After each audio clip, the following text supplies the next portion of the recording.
A scream sounds out across the battlefield, the first audible break in the battle-hardened professionalism of the Templar forces. Blood is everywhere, spilling across enough of the ground that even my dulled senses feel the sharp smell clawing up my nostrils. My dragon, weathering countless arrows and spells despite its invisibility, turns anyone not protected by tree cover into paste. My Ozoid white carves through those trees with just as much ease as it carves through people, enemy swords flashing to bisect its body only for the severed parts to be harmlessly reabsorbed, alongside the flesh and souls of its victims. Its golden body runs red. My many other surviving risen, mostly flying monsters of various sizes and persuasions, harass the Templars from all angles. They're directed by Manus and Sky, both of whom hang back for that purpose, too useful to sacrifice like pawns. And then there's me. I can only imagine what it must be like to fight something that instantly kills anyone before they can even get close. The Templars aren't stupid, they know they have to stay away from me. But as I run through the middle of their formation, moving from Inquisitor to Inquisitor, they often find themselves without anywhere to go. They're correcting this flaw, spreading out and ensuring they have room to dodge and room to fire on me. But once I'm sure they know to fear me, I start sending illusory copies of myself to threaten multiple directions at once, scattering their organization anew. I feel, all around me, as the enemy's morale starts to break. I am so damn tired. I sigh as I yank out the soul of another Inquisitor, Nora's blade flashing around me on its chain to intercept incoming attacks. For fuck's sake, just call a retreat already. Please. I don't want to keep doing this. I swallow the soul without a thought, feeling my body surge with strength, but the exhaustion I feel is something more than just the physical, aching need for rest. I hate this. I hate being here. But I don't know what else to do. I feel a group of Templars on one side of me and tend to dodge as one on the opposite side prepares a talent. I preempt their movement, ducking and flowing around the beam of red light that scours the spot where I had just been standing, engulfing the tree it ends up hitting in flames. More attacks fly towards me from a half-dozen other directions, some dangerous but most useless. I ignore the basic arrows, letting them break against my armor as I leap and weave around magically powered shots, explosive talents, and other heavy impacts that could knock me off course. I kill the heat beam user, eat him, and carry along my way, corpses collapsing in heaps around me whenever people brush too close. I am so damn tired. My shoulder twitches as I swallow more souls, a thick, bulging mess of fleshy tentacles growing ever larger from the stump where my left arm once was. They slither and flop with frustrating imprecision, rubbing uncomfortably against each other as they grow slick with blood. My blood. The damn tentacles are nothing but a liability, a giant pulsating weak spot uncovered by my armor. The wounds heal over quickly whenever they're opened, but at this rate I'm eventually going to start losing consciousness. My body is going to run out of mass with which to make more flesh and blood at some point, and I can almost feel myself getting lighter. I need to eat something, but there's no time to stop and chow down on Templar meat. The souls will have to do for now.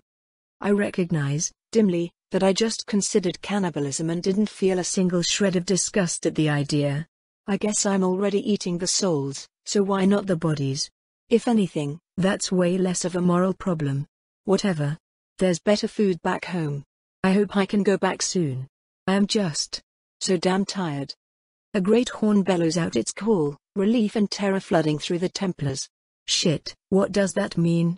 What are they going to send at me now? They? Huh? They're retreating. These stubborn motherfuckers are actually retreating. Stop, I call out, letting my voice boom over the battlefield. The Templars ignore me, of course, but that's a good thing. I'm giving orders to my troops. I promised I wouldn't attack any retreating Templars, and I won't. I slow down, stop running, and simply stand still as Templars warily give me a wide berth, their commanding officers barking at the rank and file to avoid engaging me. Well. Shit, okay. It's over. It's actually. No, wait. Not everyone is retreating. Just most of them. Shit. They figured out that their rank and file is doing little more than feeding me. I guess that makes sense. This isn't their first time fighting a threat like me. Whites probably get stronger the more Templars they kill as well. They saw things weren't working, so they're backing off, leaving specific units to do the fighting alone. It's annoying, because it feels like an abuse of my kindness. But I promised, so whatever. If anything, This is my fault. I can't say I mind not having to wade through slightly dangerous fodder, and I at least got a major chunk of the Inquisitors they brought before they wisened up. Now then. The groups that have jealousy in place of relief. The ones still tensed for the kill. The ones still bursting with terror because they've finally seen what they're up against. The ones that aren't retreating. I still have to deal with them. But I take my time, scanning their souls and making my best guesses as to what talents I'm up against, trying to assemble some idea of their plan to fight me. None of the people left behind feel as powerful as Arden, or anywhere close, but that doesn't mean they can't be dangerous to me. I'm not dumb enough to think that the right combination of weak talents can't wipe me out. It's just, well, still going to be less likely to work than an Arden blast to the face. I should have the advantage here. Though to my annoyance, but not my surprise, the squad full of people I know is among the ones staying to fight. Fine. I suppose that's where I'll go. My minions can handle the others. But Jalisa? Lark? Melik? Bentley? People I've laughed with, people I've helped, people that have helped me? They're mine. I walk their way, taking my time and letting the retreating Templars fall back in an orderly manner. It still takes a while, between the corpses and logs they have to trudge through and the huge berth they give me and my now stationary undead. I flinch with surprise, however, when I unexpectedly feel one of the retreating Templars die. Glowering, I let go of my weapon. Nora, I hiss. Go fetch to kill. She flies off, and I silently seethe as I wait for her to return with the bug man wrapped up in her chain. Most of the surrounding forest has been felled, so I get a lot of startled looks from retreating Templars as I retrieve a struggling Hiverok soldier from the treetops, his sword soaked with blood. You heard me order you to stop, I remind him. Yes, he confirms. At least he's not stupid enough to lie. You killed a retreating Templar anyway, I say simply. You are a ruler, to kill from above says slowly. You are an ally. And you are a queen. But you are not my queen, a Thanatos of skin. I have my duties. I did not anticipate that they would contradict your orders until you gave them. So you'll keep following your queen's orders over mine? I ask. Yes, he confirms. It is what I am. I sigh. Fair enough. Nora, cut off all 4 of his arms. She does, her chain and blade moving in 2 clean swipes. I kick to kill from above to the ground. Does this sufficiently inhibit you from following orders? I ask him. I believe it does, he hisses, clear, sticky-looking blood oozing from his new wounds. Cool, I grunt. I'm sure we can get my girlfriend to fix you up after this. She'll love finally having an excuse to see how you work. I will resist biological inspection, he informs me. Do I care?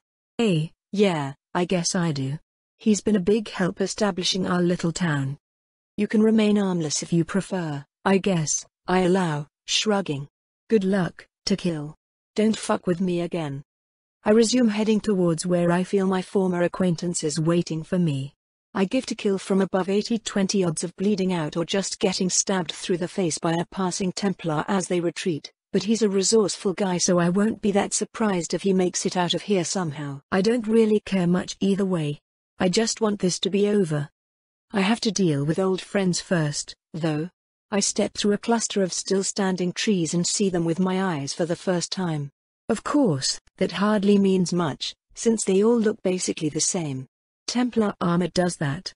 Though it looks like Elisaveta has a captain's helmet, so that's interesting. She's in charge? Hey, she must hate that. I walk calmly towards them, Nora resting in a relaxed position on my shoulder. Even if they aren't retreating, I don't intend to swing at this group first. I owe them that. Or, well, I at least owe most of them that. I don't know the older feeling guy whose soul pulses like thunder, or the girl with the soul like a pristine swirl of water. But Jalisa, Lark, Melik, and Bentley are all people I've met before, people I've known since before this mess ended up in full swing.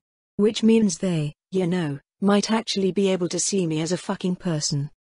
I don't exactly have my hopes up, though.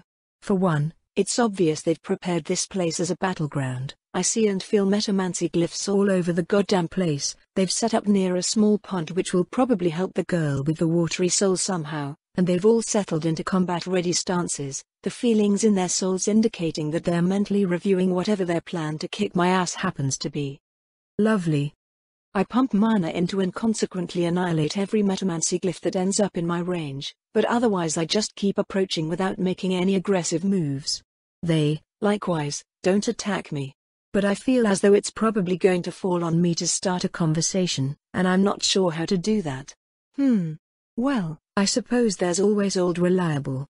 Hey, I grunt, nodding in greeting. How's things? Despite the exceptional din of the surrounding retreat, awkward silence still manages to somehow stretch between us. Did the evil, mass-murdering necromancer just ask us how's things? The water girl asks. My girlfriend says it's legally not mass murder if you do it to people that declared war on you first, I answer flatly. That's okay, I mean, that's not untrue, but... Xavier. Jaleesa barks. Right, she answers. Sorry, Captain. No, I insist. I want to hear the but. Genuine curiosity here. Though of course, instead of indulging me, a number of the glyphs I destroyed while walking towards them suddenly reappear behind me, outside my reach.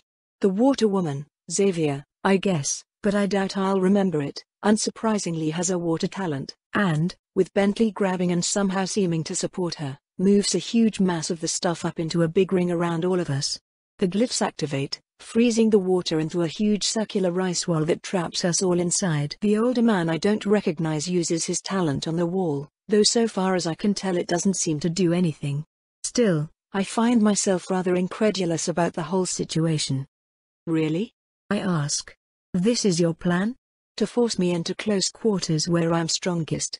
To give yourselves nowhere you can run? We don't want to fight you, Vita, Jaleesa insists. Then leave, I counter simply. Jaleesa looks away, glancing at the pointlessly armored figure that is Lark. Lark doesn't seem to be in great shape, emotionally speaking. No idea why, though. I barely know her. Maybe all the blood is getting to her poor little monster core? Her soul is super interesting now, actually. Her outer shell works like pretty much any other person's soul would, and it sort of acts like a buffer between the void bits, which seems to be supplying her a completely different set of desires and instincts, and her brain, which does the actual piloting of the body. The curious thing to me is why her brain doesn't also have those same Vrithitso instincts. But I guess maybe it does? I don't know, I should leave brain theory to Penelope. The point is, most of the people here seem wary, terrified, and determined. Lark, meanwhile, just feels like she got hit in the head with a hammer and can't think about anything other than how painful it is. Except that she's not injured. It's not that simple, Vita, Jaleesa tells me. It's absolutely, completely, 100% exactly that simple, I disagree. Just leave. The church won't accept that outcome, Jaleesa explains. We just end up having to come back and fight you later. Right now, though, we're cut off from the outside world. Harvey is trapping us in a giant silence bubble to prevent you from sending orders to your undead, but it also gives us a chance to talk without other Templars overhearing. Oh, shit, I hadn't even noticed the silence spell. I can probably just throw my voice outside the bubble, but that's still pretty clever of them. More importantly, though, I like where this is going. I smile, hefting Nora and sticking her head first into the ground, leaning on her as a show of non-aggression. I'm listening, I tell her, smiling slightly. Captain, the sound bubble guy, whose name is Harvey, I guess, grunts warningly. Don't worry, Harvey, this isn't against our orders, Jaleesa dismisses. It's just a non-violent solution to them. Well, mostly. Mostly? I ask, quirking an eyebrow. Our squad exists so Lark can kill you, Jaleesa says. Through animaverism. But if you two instead have a battle that ends with Lark subduing you, enough that the higher-ups can be convinced that it's possible to believably contain you, then we should, eventually, be able to transition things into your plan. The story becomes that Lark can defeat you, but not kill you. So you become our weapon against ours, and she becomes your keeper, I guess. That way we can all fuck off, I snap, my smile having turned into a frown early on into her dumb plan. Vita. I know it's asking a lot, Jaleesa says. Well, no.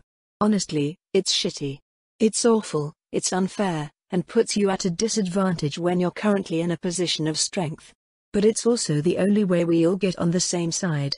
It's how everyone gets out of this alive. Or, I point out, holding my temper in, you could all just leave. I would if I thought that would help, Chalisa promises me. It will, I grunt. Just leave. That won't stop this from happening again, she insists. I know you don't want to be our enemy. You said as much. And helping us fight ours is exactly the sort of thing that will get people to start trusting you. But you have to understand that, after everything you've done, you have to make concessions in order for us to accept that first step. I think you're somewhat understating how phenomenally moronic these concessions actually are, I growl at her. Like, listen to yourself. Seriously think about this. You're asking me to just let myself get my ass kicked, probably have parts of my soul bitten off, and then basically become a slave to a bunch of people that hate me? Yeah, I'm sure that'll work out great. This is fucking weak, Chalisa, even for you. She makes a helpless gesture, half shrug and half concession. Yeah, she agrees. But it's the strongest I have. Well, ain't that the story of your life? I grunt, and I'm not too proud to admit I feel a certain satisfaction at the flinch it elicits. What about you, Melik? Is this your thanks for saving my mom from a mind control slime present? Did the Templars ever tell you that their backup plan if I failed was to burn Lytia village to the ground with all of you still inside it? Yes, actually, Melik grunts. Galdra mentioned it. I blink with surprise. He's serious? Then why the fuck are you a Templar? You know my talent, he shrugs. They didn't give me a lot of options. That's rough, buddy, I nod sympathetically. Wanna join my team instead? Hey. Watergirl yelps, breathing heavily from her previous talent use. Don't poach our squad mates in the middle of a battle. It's fine, Xavier, Melik dismisses. Being a Templar isn't so bad. Besides, this way I get to kill fucked up monsters disguised as people. Speaking of, I have a question for you. What happened to my master's soul? I raise my eyebrows. Who's your ma? Oh, Theodora was your master. Of course she was. Fuck, now I have to keep you alive or she and Margaret will never let me hear the end of it. So she's one of your slaves, then, Melik concludes, seemingly resigned to the fact. Figures. Was it even really a slime controlling you, or did you just want her power? It was really the Nora controlling me, I promise him. I won't pretend she deserved what happened to her, but I can assure you she seems pretty happy now, at the very least. I'll take you to see her, if you want. I'll pass, Melik hisses. The woman I knew would never serve something like you. The whole fucking reason she was in Lytia was to avoid having her talent exploited. Whatever thing you made is not Theodora anymore. Hey, I resent that, Nora says. Wait, who said that? Watergirl asks. I did. Nora announces, and I somewhat hesitantly let her go so she can float under her own power, showing off a bit. I'm a revenant. And like, yeah, that's weird and things are pretty different, but I'm still me. I'm still Nora. Wait, did you say Nora? Bentley asks, horror creeping through his soul. Fuck yeah, I did. Wait a second, I know that voice. Bentley? Yo, how are you doing? Life been treating you okay? I hope my death didn't freak you out too much, haha. Found a boyfriend yet? You turned Nora into a scythe? Bentley shrieks at me, and I wince. Hey, don't knock it till you try it. Nora chides, floating and twirling around in the air. I can fly, I can use my talent on myself, I can still see and talk and stuff. Oh, and I parried the fucking sword of Skyhope, so I'm obviously awesome. Look, I never found a good humanoid body for her, and she ended up really liking that one time she was a scythe. I explain hesitantly. So, now she's a scythe person. I promise, she asked for this. I'm doing my best. Vita was right, Bentley, Nora insists. You have no idea what fucked up shit the Templars did to her. You're on the wrong side. Also, you didn't answer me about the boyfriend. You're not Nora, Bentley insists. Nora would never be okay with something like this. Oh, I'm sorry, do you become a completely different person whenever you change your mind about anything? Can't we still be friends? Bentley, who is this? Watergirl asks. You know this. Scythe lady? She used to be on my hunter team, Bentley explains. She was my best friend. Ouch. Was? Guess that's my answer, Nora grumbles. Well, hey, for the record, I'm cool with being friends with an awesome murder scythe, Watergirl declares. Since we're apparently just waiting around and having a friendly conversation with the great grand heathen of the forest over here instead of that fight to the death I was expecting to happen, can I ask why she has a bunch of tentacles growing out of her body? My arm got blasted off by Arden, I answer, shrugging. And my body just likes to grow tentacles, I guess. I just kinda have a constant stream of mostly uncontrolled biomancy constantly turning me into a mini Mistwatcher. Wait, seriously? Watergirl asks. Damn, that's super cool. I mean, it also sounds like it might be kind of annoying, but it's still cool. Okay, I like her, I admit, jerking my thumb at Watergirl. Are you sure you guys can't just leave? I don't wanna fight any of you. I'm actually a boy, Watergirl says. I blink with surprise, before squinting at her soul a bit harder. Are you sure? I ask. My question seems to hit her like a runaway cart, and I'm not even going to try to pass through all the emotions that spring up as a result. It's not important right now. No, the way I see it, I have two issues that actually require my attention. Firstly, why are we still standing around and talking? Not that I mind or anything, but I've already refused Jaleesa's offer and they've already refused my request for them to leave. So are they stalling for something? If so, what? And of course the second question is, why haven't you said anything, Lark? I ask. I mean, let's be honest, you're the only one who feels even kinda threatening. So what's your plan? You wanna eat me? The armored Vrithitsa breaks from her daze for the first time, her attention locking on me. Is she taller than me now? Everyone is taller than me, dang it. When I make myself a better body, it's going to be tall. How many people did you kill? Lark asks me. Huh? Can't say I expected that question. What, like, just now? I ask. I don't know. Between me and all of my undead, probably. Hundreds? Why? There's so much blood, she says. So much death. You killed so many, but you spared me. Why? I shrug. It's not really that complicated, Lark, I tell her. I kill people that tried to kill me. I don't kill people that don't try to kill me. I feel like that's a pretty normal stance. So when you stop trying to kill me, or anyone else, for that matter, what reason did I have to keep fighting you? And to that end, I raise my hand up over my head, letting Nora fly into my open palm. What reason do you still have to be here? I'm happy to catch up under better circumstances, but right now I have an army in my territory and I need them to leave. Her answer trails off, but I find myself not caring over much as my senses suddenly pick up something exceptionally powerful rocketing towards the battlefield. It's Galdra. She's on her way here. So you were stalling me, I hiss. Okay, playtime is over. You drop these walls and get the fuck out of here, or we throw down.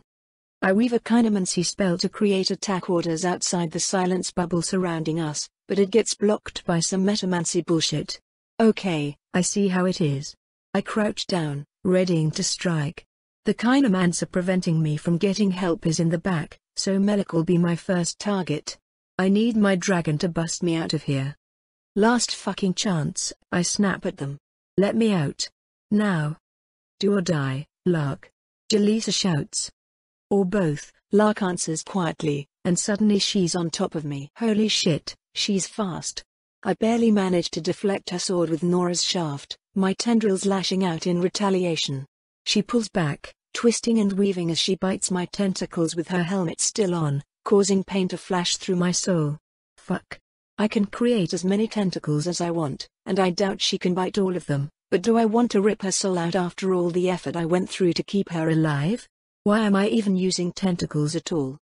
I start moving towards Melik the moment Lark leaves my range, but less than a second later she's back in my face. But this time, I'm ready for it. I jab Nora towards her like a spear, and as Lark twists around to dodge, Nora's chain detaches. I take the sword strike head on, trusting Nora's talent and my armor to handle it as Nora twists around with her chain and cuts into the Vrithitso, her blade slicing through the Templar armor like it's not even there. Lark hisses as we put a gash in her side, retreating out of tentacle range a second time. She's using Nora's talent. Bentley announces. Take the scythe away from her. Immediately, I feel a tug as something tries to do just that. What the fuck? I don't have time to find the source, though, as Lark's annoying hit and runs don't let up. She peels off her helmet, tossing it to the ground as she re-engages, smashing her shield into the flat of Nora's blade to redirect it and loosen my grip. I continue to approach Melik, but the more I do the more swinging Nora feels like trying to pull her through rubber. Something yanks hard on her chain, forcing her to retract it and work like a normal polearm as I rely on my strength to push past the resistance. He's yanking on the metal inside me. Nora shouts at me. It's Melik. He's pulling me in. Fuck. Now do I rush him to take him out or do I back off to try and break his effect range? Should I just fucking kill them all at this point? Pain screams through me before I can decide as Lark manages to take a huge bite out of my unarmored arm tentacles. I hiss with fury as I hear her own pain recede as a result, vicariously tasting at the pleasure she gets from eating me, flesh and soul. I don't lose anything important, but it still hurts like shit. Worse, she doesn't let up her attack, striking at my hand hard enough to loosen my grip. Immediately Nora is ripped outside my reach, and Lark steps in to bite my armored shoulder. Too soon, I hiss, as Nora's talent stops her teeth dead. I punch Lark in the face as hard as I can, breaking half the teeth she tried to bite me with and spraying black blood everywhere. With Nora and I separated, I've got maybe 10 seconds before she's too exhausted to keep using her talent on my armor at this distance. That's more than enough. With Melik occupied with keeping my scythe from chopping his head off under her own power, I rush for the ice walls and start popping every metamancy glyph I feel along the way, weaving my order to my undead once again. Sure enough, I've broken something important, and my spell goes off. They've had more than enough time, I shout with magic. Smash the ice walls around me, then kill every Templar that isn't retreating. And the best part is, the sound bubble goes both ways. No one stuck in here with me knows I've given the order. Inside the bubble, all I hear is clanking noises as Lark's gauntlets and boots hit the ground. Her face bloody, she rushes at me once more, claws and talons out. And now she's even faster. I feel my troops rush this position as Lark crashes into me, her broken torso armor bursting as she frees her second pair of arms on the way. I can't block her six-limbed flurry of blows unarmed, but I don't really need to. All I have to care about is her teeth. I'm simply too damn tough to flinch much from her other blows, even as claws rake through my mask and gouge cuts across my face. I don't want to fight these people, I don't want to kill them. So all I really need to do is wait for my undead to smash through the ice walls hemming me in, get Nora back, kill everyone else, and then leave. Are you trying to kill me, Lark? I growl at her, trying to make a grab for her throat but being forced to back off as she snaps at me. Are you sure you want to push me to do the same? What else am I supposed to do? She shouts back. This is what the Watcher wants from me. She reaches her arms around to fire webs behind me, cutting off my escape. So I walk forward instead, grabbing her wrists with fleshy tentacles and yanking her towards me for a knee in the gut. Is that so? I ask. Then there's only one way that ends. She's far faster than me, but I'm stronger, tougher, and have fought monsters for longer. I don't need Nora or any other weapon to deal with her. Even my newly grown faux tentacles are strong enough to hold her down, spin her around, and force her to walk directly in front of me as I approach Melik. I've offered plenty of times to let you all go. I shout at them. Do you really want to die that much? I don't understand you. I don't understand any of you. Bentley rushes forward, his weapons raised, ignoring Jaleesa's shouts to stay away from me. I'm tempted, very tempted to kill him and make an axe counterpart for Nora, but I just fondle his soul a little and he collapses from fear. Weak, just like he always was. As he continues to fight with Nora, Melik finds himself struggling to escape as I approach. Behind me, my dragon smashes the walls of ice that are preventing my escape into frozen powder, and I feel that Xavier woman try to grab it all to attack me with. I pull Lark closer, holding her back firmly against my chest as I wrap my fingers around her neck. Then the chaos begins. The many Templars that had been left behind in formation start dying once again, my troops starting the slaughter once more. Manus and I sky jump onto my dragon's back, flying off to engage Galdra before she makes it here. She literally won't see them coming. Just let Nora go, I demand. And I'll let Lark go. Then we can all go. You guys, your troops, me, my troops. Do anything else, and all of you die. My attention on Melik, I'm immediately relieved to feel the fight leave him. His intention to give up is clear, along with the rest of his squad. Except Lark, I suppose, but it doesn't feel like she actually wants to kill. My physical senses suddenly cut out. My body thumps to the ground behind me. Huh?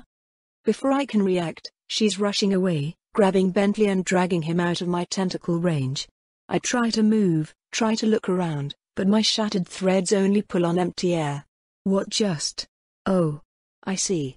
Long, thin quills protrude from Lark's back, slick with blood and messy with viscera.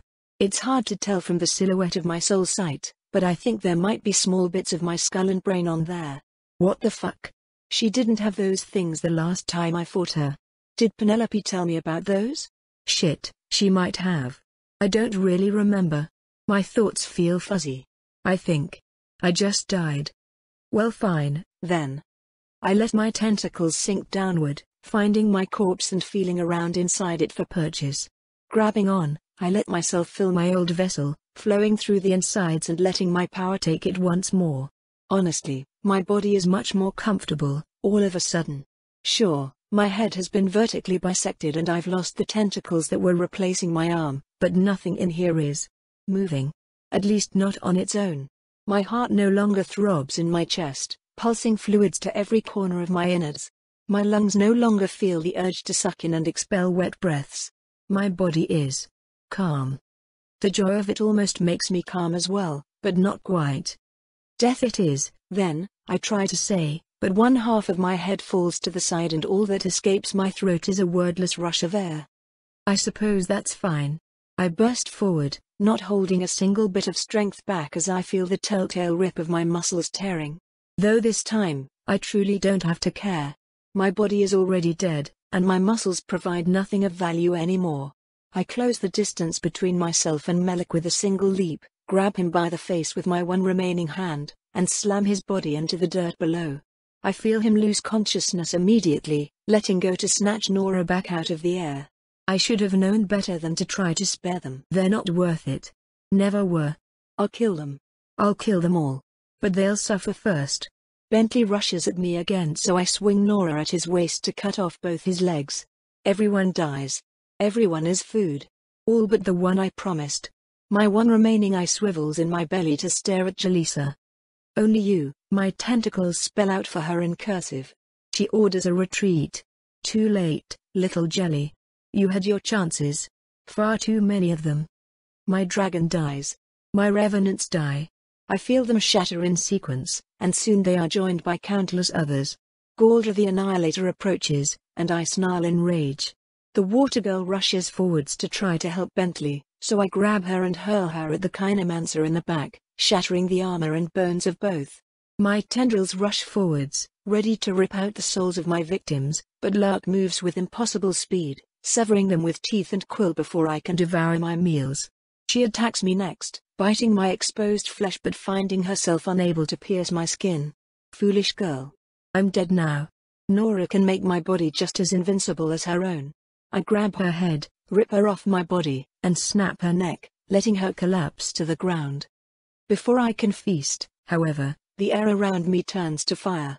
My armor, my clothes, and the very ground I'm standing on all vaporize instantly, Nora's talent straining to keep us both intact.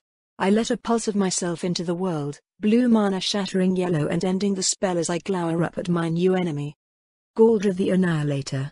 She's here. But she can't kill me, not when I'm like this. I leap up at her, Nora's chain extending to cleave her head from her shoulders. She's fast, though, flitting away before we can get in range and letting me fall back to the ground, where yet another annihilation spell hits us, full force. Watcher's eyes, Galdra swears mildly. You're even sturdier than the dragon. The fuck do you eat, girl? Souls, I roar at her, using mana to speak the word and destroy her pitiful spell simultaneously. Right, yeah, duh, Galdra's eyes, scratching the side of her helmet. I knew that. Stupid question, really? And then the spell resumes.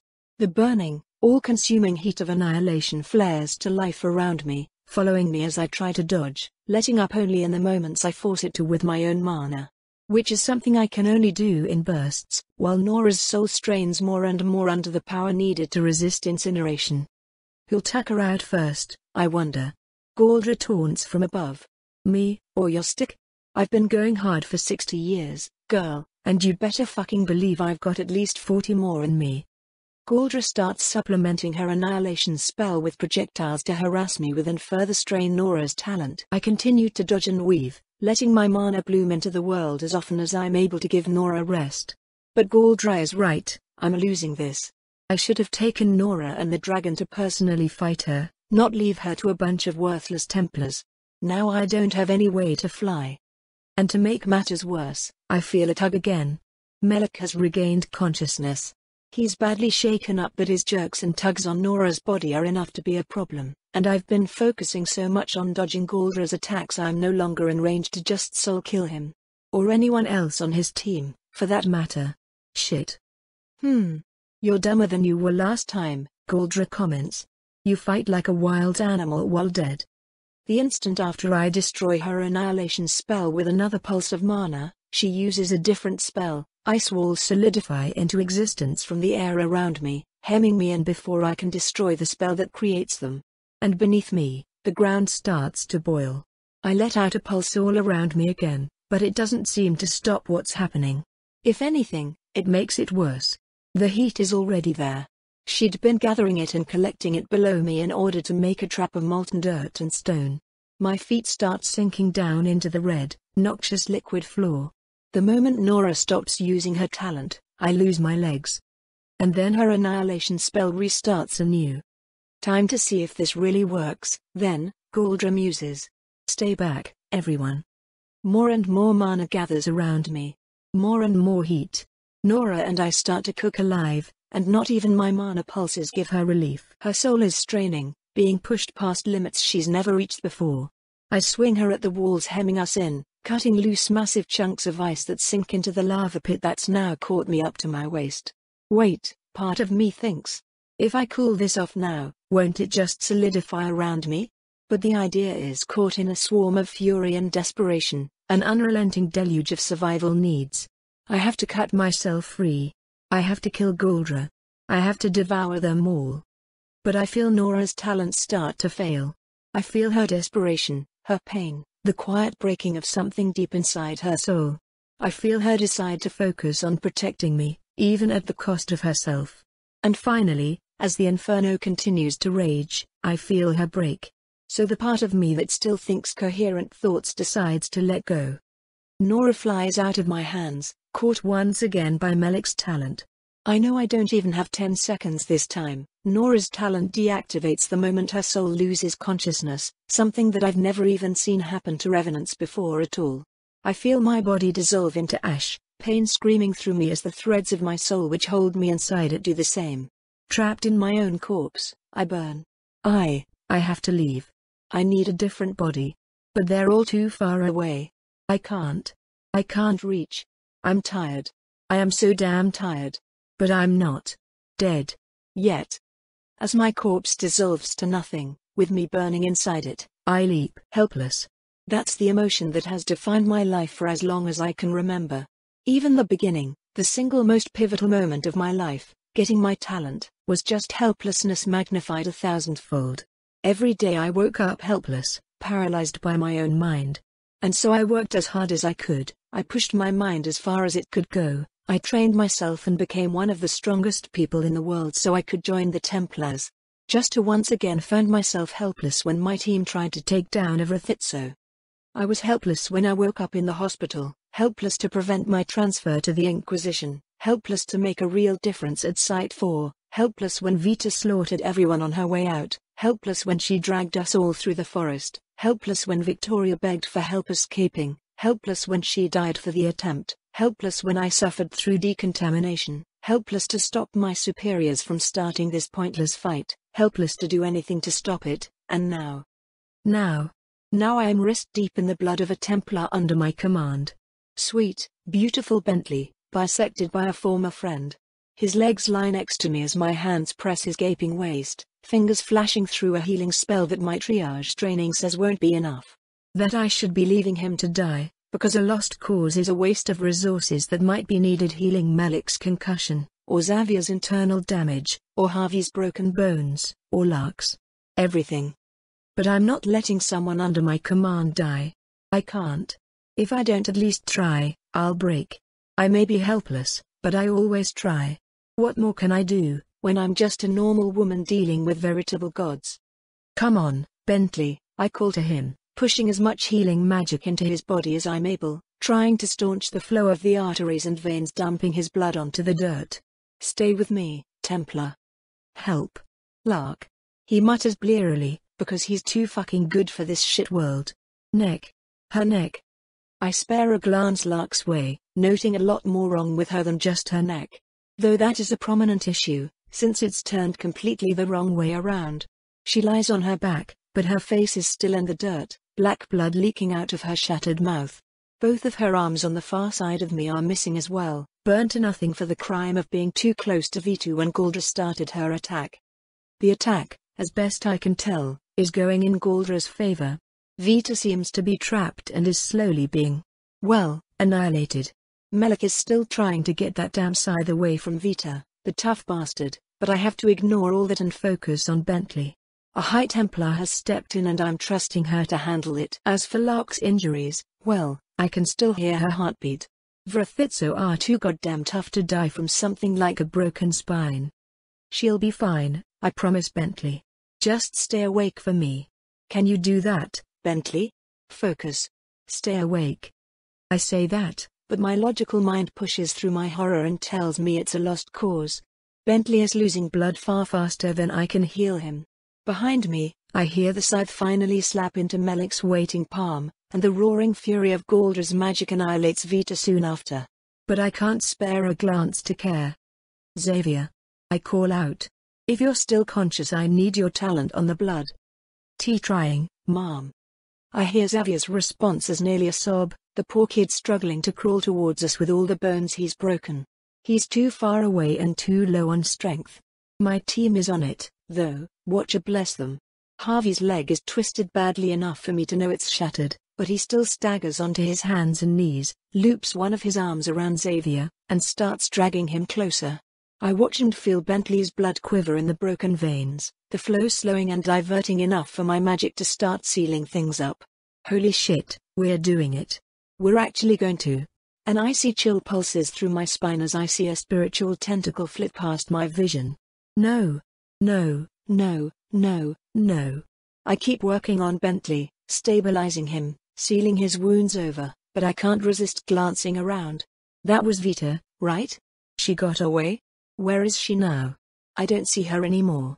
Her scythe bursts into action, ripping itself out of Malik's hands and flying off. Shit, shit, shit. No, it doesn't matter for now, focus on Bentley. A few moments later, Galdra floats overhead and I suddenly feel another healing spell, a much more powerful healing spell, start doing my job for me. Bentley's wounds quickly start sealing up, though it's a patch job that will make it difficult for anyone to regrow his legs. Not that I'm complaining, of course, because I was going for the same solution and Lady Vesuvius should be able to fix him up either way. He won't be able to survive very long like this, maybe a few days, at most, since too much of his digestive tract is missing, but days are a lot fucking better than seconds. Did you see anything, Inquisitor? Galdra barks. Report, now. I sigh. If I lie and say no, will it end this witch hunt or make it worse? I have no idea. I really don't. So I tell the truth. I did, I admit. At least, I'm fairly sure I saw a tentacle, but... I look around, checking on the souls of my entire team in sequence, as well as Galdra and myself. Bentley's soul is pulsing with his talent, which seems to be contributing its fair share towards keeping him alive. He's normal. Lark's soul is the same as always, woody and beautiful. I cast a quick kineticism spell to retrieve stashed supplies that I left nearby, among which are some emergency rations for her. Hopefully there'll be enough. Malik is next to her, ripping off his helmet as bloody vomit trails down the inside and the front of his face. Shit, he needs medical attention. And while his soul certainly seems overexerted, he otherwise looks normal. Xavier, likewise, is breathing hard and crying, presumably from some combination of stress and relief, while Harvey has collapsed to the ground beside him, conscious but exhausted and wounded. Their souls also have a distinct lack of tentacles, as normal as always. Galdra and I are similarly as I remember us to be. Everyone in the general vicinity has their soul intact, as far as I can tell, I report. How sure are you that you saw something? Galdra presses. I frown a little, trying to quantify that as I stagger over to Lark and lean down next to her. 60%, maybe, I admit. It was a brief flash of a tentacle, which I couldn't follow. I was also busy stabilizing my team at the time. I see, Galdra says, scowling as her eyes pass over my squad. Where's the scythe? It flew off, I tell her. I'm not sure where. Shit, Galdra swears. She's probably the scythe, then. But of course, we'll have to operate under the soft assumption that you're Vita until we can get another Inquisitor over here to corroborate your claim. I grimace. Yeah, that makes sense. If I'm not Vita, then my observations clear everyone here. If I'm Vita, I'd obviously lie about my own soul, but everyone else still can't be Vita. Either way, my team is clear. But I'm not. Understood, I nod. May I continue to administer medical aid? Galdra seems to think for a moment, then nods. Yes, we need Lark on her feet. You heal her, I'll get the rest. I nod to confirm again, returning to focus on the important tasks in front of me. Namely, what the fuck do I do about Lark? She's missing multiple limbs, she's wallowing in a pool of her own blood, and her neck is broken so hard her entire fucking head is facing the wrong way. The normal medical response to this situation is heal someone else instead, that one is dead. But presumably, as long as I feed her, she'll walk it off? I just don't know if I should twist her head the right way around first. You normally do not move the head when dealing with spinal injuries, but I'm not actually sure Lark can swallow anything with her neck twisted up like twine. I carefully move her head back around, flinching a little as she locks a wide-eyed, feral stare in my direction. I pull out the first of the rats. Hey Lark, you're okay, I whisper to her. That's a brave girl. Stay strong. That's it. I slowly place the rat in what's left of her mouth, which she struggles to swallow. But thankfully I don't have to stick my arm down there to push it in. I would have, of course, but it's nice to not need to so soon after losing my last one. The rat doesn't seem to have a noticeable effect on her regeneration rate, but I suspect that there's a lot of serious internal damage getting dealt with first and continue feeding her our supply, which eventually manages to halt her bleeding and reconnect her spine, and that's something my senses can hear happen bit by bit, much to my discomfort. By the time I'm out of rats, Lark is still missing 2 of her arms, but she's breathing normally and no longer looks like she's a flinch away from biting my throat out. You did good, Lark, I assure her, watching Galdra float around and cast magic on my squad. She never drops below 20 feet in the air as she does it, which is frankly a ridiculously long healing range. I failed, she croaks back at me. I reach down to carefully scratch the base of her ears the way she likes. You got our entire squad through this alive, I tell her. I'm not sure anyone else can say the same. That wasn't me, Lark insists. She wasn't even trying. She could have killed us the moment she got close. She just let us live. Because she knew us. I suppose she's probably right about that, so I let her assessment pass without challenging it. She does seem to treat the death of people she knows and people she doesn't know with a world of difference, doesn't she? I agree. But regardless of the reason, you did your duty and we all live to tell the tale. That's worth a lot. I hated every moment of it, she mutters. I've done nothing but fight for my entire life and today still had more death than anything I've ever seen before. I don't think I'm cut out for this, Captain. Couldn't we have just left her alone like she wanted? We don't get to make those decisions, Lark, I remind her gently. Well, maybe we should, she counters. Then we'd have to leave the Templars. Well, maybe we should, she repeats. I never want to have to do anything like this again. I nod solemnly. I've been having similar thoughts lately. Yeah, I agree. Don't know what else I'd even do, though. Being a Templar has been my goal since I was a little girl. But now's a rough time to be one, that's for sure. I was a lot more proud of myself when I was just patrolling the city and helping people out. I was good at that. War, though. War just makes me feel helpless.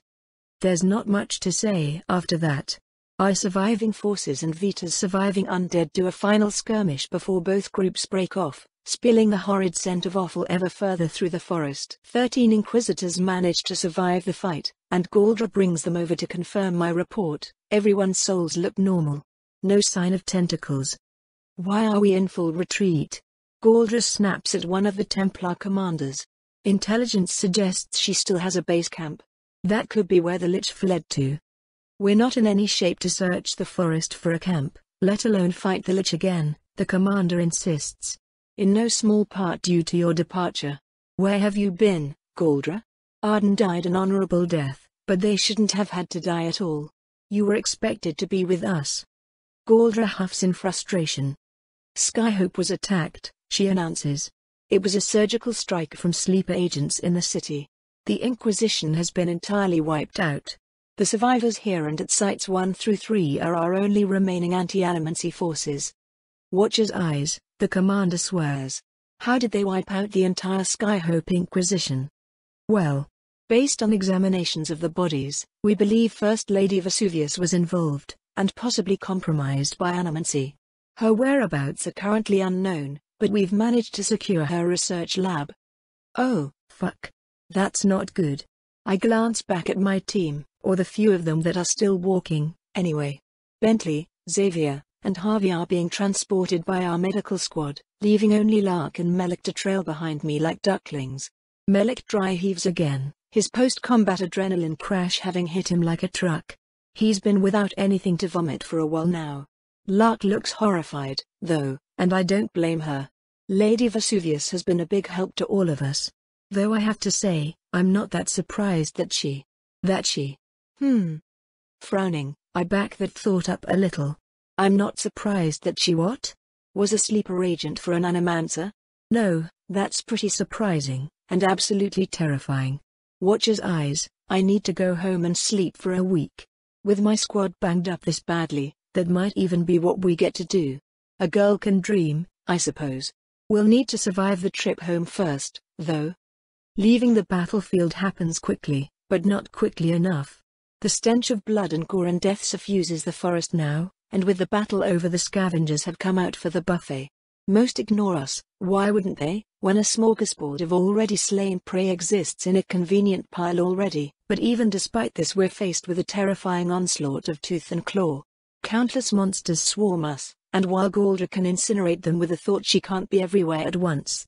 Since I'm almost entirely intact, I'm one of the people on the front lines trading blows with monsters twice my size. It's terrifying at first, my mind constantly on the verge of overloading into an episode, but I manage to hold out, if barely. The longer the fight goes on, though, the less I worry about myself and the more I worry about Lark. Unarmed and unarmored except for her tassets and greaves, she steps out onto the battlefield, ignores formation, and just starts ripping monsters apart. She fights like a completely different person, all teeth and rage as she lashes out against the horde. I watch her tackle beasts 3 times her side, being clawed and bitten, taking wound after wound just to heal them off as she bites back. She is, in this fight, a Vrathitso, even more so than when she was gnawing off my arm. I think it's only the fact that she avoids our defensive lines that prevents her from being gutted like the monsters, and when the swarm is finally done she returns to us drenched in blood, with all of her limbs and teeth recovered. She falls in step behind me without saying a word. You okay? I ask her. No, she answers simply. Yeah. Dumb question, I guess. Hey, Lark? Melik pipes up, staring at the ground as he walks. I wanted to ask you something. Go ahead, she allows. When Vita grabbed you, you could have killed her right away, right? With your spines? But you didn't. You waited until she threatened me. Well, she was threatening everybody, but... Yeah. Why'd you wait? He presses. Because I didn't want to kill anyone, Lark says simply. Not even her. He doesn't seem to react to that, leaving us to march in silence for a while before finally answering. If you ever lose control again, he eventually says, I won't try to kill you. I was wrong.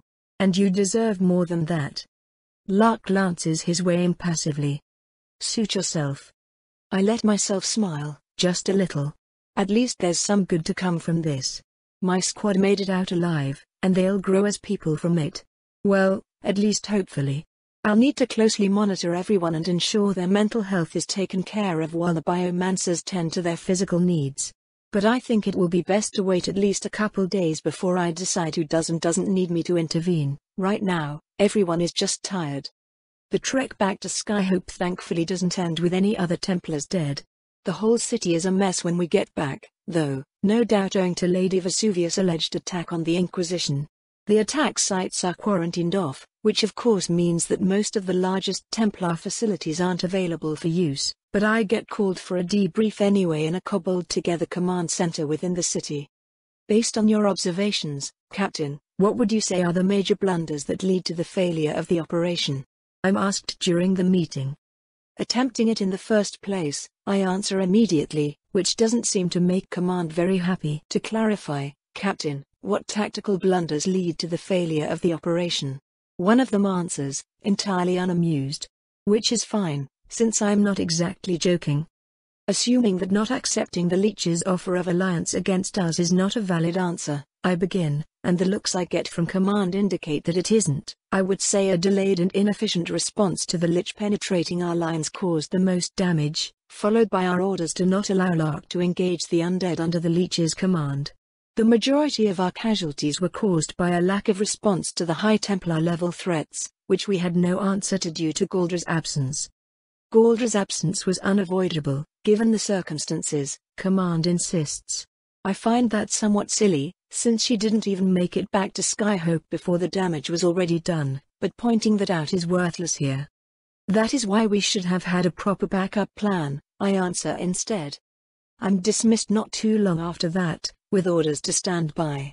As one of the few surviving Inquisitors, I'm apparently quite valuable now that I think about it. Will I even be allowed to leave the Templars if I wish to? I am an animancer, and I'm not sure if any remaining Inquisitors have the ability to remove memories. Shit. Well, reduced options aside, for now I need to return to the barracks and check on my team. To my mild concern, all of them are in the medical ward. But I quickly relax as I see Harvey, Xavier, and Bentley are simply resting next to one another while Lark and Melik hang around to keep them company. I join them, interrupting their current conversation with a brief greeting. Are you sure you shouldn't be one of the people in a bed, Melik? I ask him. He's sitting in a chair next to Bentley's cot and looking like he's about to pass out. I'm fine, he insists. Just tired and hungry, that's all. They're bringing food around soon, I think. Of course, I nod. Xavier, Harvey? How are you holding up? I'd ask Bentley as well, but he's clearly unconscious. The biomancers have done all they can for now, and they're letting his body rest and regrow before coming back around for another series of spells. I've had worse, Harvey grunts. I haven't, Xavier mutters. Honestly, I'm pretty shaken up, boss. Well, near-death experiences will do that to a person, I reassure him. It's totally normal. I mean, yeah, there was that, Xavier dismisses. But I'm also trying to figure out why the soul reader kept thinking I was a woman. Oh, right, I allow, confused. She did do that, didn't she? That was odd. Oh, yep, Xavier mutters. Super weird and quirky and not at all deeply, personally mortifying. Something you're not telling us, Xavier? Harvey asks jokingly. No. Xavier snaps back. At least I don't think so. I don't know. If you've been a woman disguised as a man this entire time, I'll be impressed, Harvey continues. Especially since we've bathed together. I'm a man. Xavier snaps back at him. I'm a man. It's just. He looks away, muttering the next bit quietly as if afraid of anyone else hearing. I just wish I wasn't, sometimes, Xavier admits. Do other people not feel that way? A brief silence descends, each of us perhaps considering our answer. Can't say I ever have, Harvey answers first. I don't think it's something to be ashamed of, though. Yeah, I agree. Women are pretty cool. I can understand being jealous of us. I watch Xavier carefully as I say that, trying to judge how he reacts. This is a new one for me, after all. It doesn't look like my joke worked, though. Damn. I hate having to trial and error this.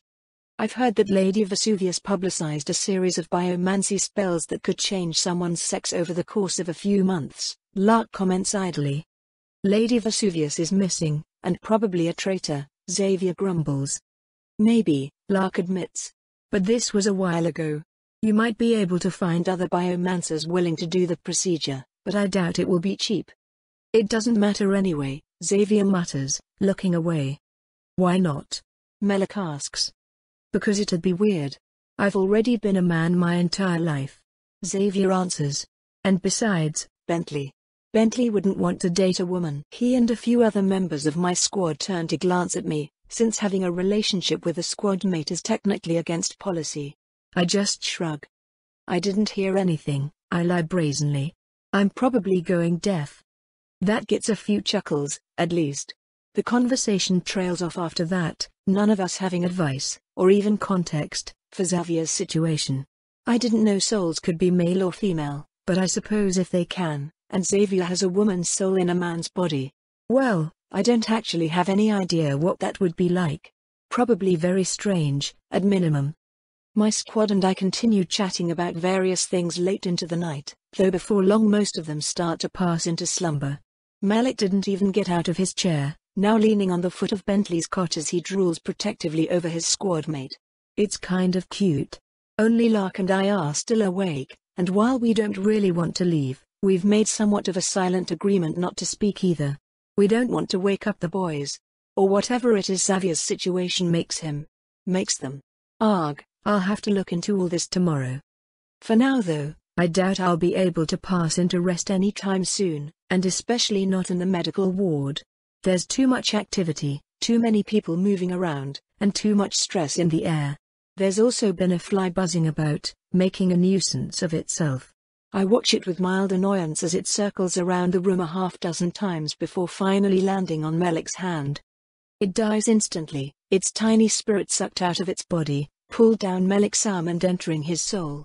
The fly's corpse flops unceremoniously onto the bed as I freeze in terror, trying desperately not to react.